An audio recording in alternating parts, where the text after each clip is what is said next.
Hello बच्चों, let's read this question. So this question is according to Newton third laws of motion action and reaction. ठीक है, action and reaction के बारे में हमसे बोला गया. ठीक है, according to Newton third laws of motion action and reaction. ठीक है, तो बच्चों देखिए एक्शन रिएक्शन की बात कर रहे हैं तो कौन सा होगा आपका न्यूटन थर्ड लॉ की बात कर रहे हैं. तो इस क्वेश्चन का की कॉन्सेप्ट आप न्यूटन थर्ड लॉ लिख लीजिए. क्या लिख लीजिए?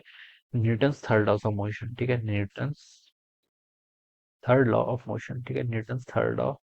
This will be the key concept of this question. ठीक है, अब बच्चों देखिए न्यूटन सर ने जो थर्ड लॉ ऑफ मोशन दी थी इसमें क्या बताया था, इसका स्टेटमेंट लिख लेते हैं कि for every action there is equal and opposite reaction. क्या लिख सकते हैं? For every action. ठीक है, for every action, for every action there is equal and opposite reaction. For every action there is equal and opposite reaction. ठीक है, action और reaction बच्चे यहाँ पर बेसिकली आपके फोर्सेस हैं. For every action there is equal and opposite reaction. Action and reaction are forces here. ठीक है, एंड लिख सकते हैं बच्चों action reaction forces act on different bodies. ठीक है, क्या लिख सकते हैं इसमें?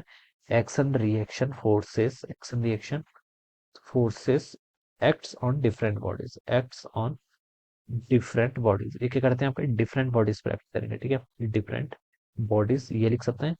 और क्या लिख सकते हैं? देखिए action reaction forces equal and opposite होते हैं. ठीक हो गया, एक्शन रिएक्शन फोर्सेस आपके डिफरेंट बॉडीज पर एक्ट करते हैं. ठीक है, और ये भी बोल सकते हैं कि एक्शन रिएक्शन जो फोर्सेस होते हैं, क्या बोल सकते हैं? एक्शन रिएक्शन फोर्सेस का जो आपका नेचर होता है वो क्या होता है? सेम होता है. ठीक है, अगर एक्शन फोर्सेस आपका ग्रेविटेशनल है तो रिएक्शन भी ग्रेविटेशनल होगा. ऐसा नहीं कि वो इलेक्ट्रोमैग्नेटिक हो जाएगा. ठीक है, नेचर चेंज नहीं हो सकता, नेचर सेम रहता है. और एक्शन और रिएक्शन फोर्स का वैसे डिफरेंशिएट नहीं कर सकते कि ये एक्शन है ये रिएक्शन है. ठीक है, क्योंकि ये दोनों फोर्सेस आपके साइमल्टेनियसली एक्ट करते हैं. ठीक है, ये भी आप बोल सकते हैं. ठीक है, तो this is our Newton third law of motion. ठीक है, इक्वल एंड अपोजिट का यहाँ पर क्या मतलब है? देखिए हम इसको एलोबरेट करते हैं. फॉर एवरी एक्शन, एक्शन तो बच्चों फोर्स है. ठीक है, देयर इज इक्वल, इक्वल और and opposite. Equal and opposite का मतलब है कि सेम मैग्नीट्यूड का फोर्स होगा बट डायरेक्शन फोर्सेस की चेंज हो जाएगी. ठीक है, act on different bodies.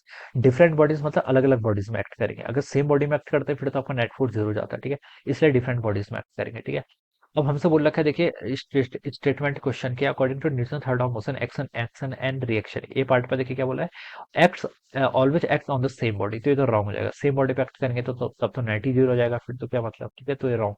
B पे लिखा है always act on different bodies in direct in opposite direction. This statement is correct. Action reaction forces क्या करते हैं? आपके डिफरेंट बॉडीज पर एक्ट करते हैं और अपोजिट डायरेक्शन में एक्ट करते हैं. ठीक है, यहाँ पर लिखा हुआ है अपोजिट है ना, तो बी ऑप्शन करेक्ट रहेगा. सी पे लिखा है have same magnitude and direction. Magnitude same रहेगा, बिल्कुल सही बोला है.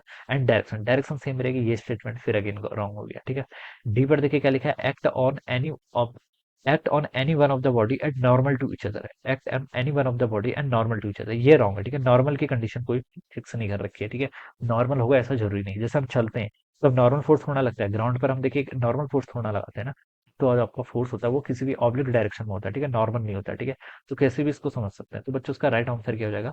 बी ऑप्शन होगा. ठीक है, तो बी ऑप्शन क्या होगा इसका right answer? This would be the answer. तो I hope you are understood this concept. All the best and thank you so much.